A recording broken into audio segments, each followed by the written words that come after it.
La ville de Bruxelles est l'un des plus grands centres de conférences au monde. Ces rencontres internationales se déroulent principalement dans le quartier européen.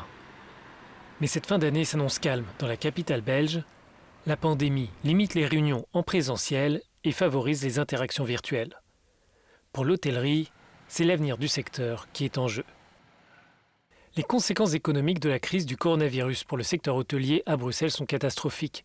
Seulement 10% des chambres sont occupées dans la capitale et de nombreux hôtels sont fermés, explique le responsable de l'association des hôtels bruxellois.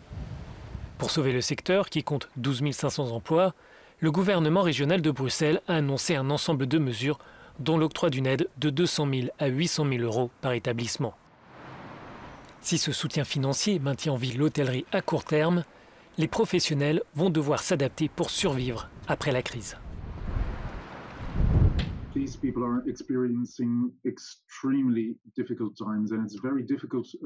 La situation est extrêmement difficile. Il est très difficile de mesurer l'impact de la crise à long terme dans le quartier européen. Est-ce que les 50 000 personnes qui travaillent pour les institutions internationales vont revenir en même temps? Peut-être pas.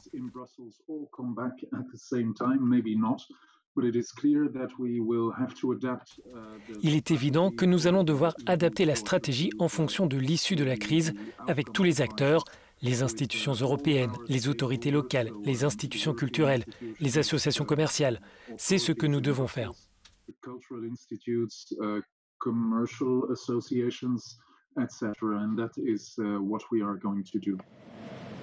La question est aussi de savoir si ces rencontres virtuelles vont remplacer à terme le flot de conférences qui rythme en temps normal la vie bruxelloise.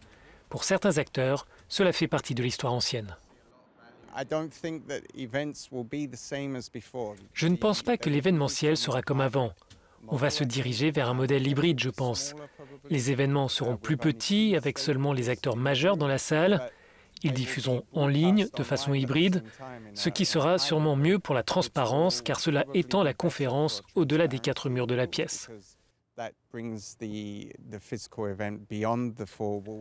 C'est aussi un meilleur retour sur investissement pour la Commission européenne dans ces événements. Elle pourra trouver une audience plus large grâce au numérique et à la présence physique hybride.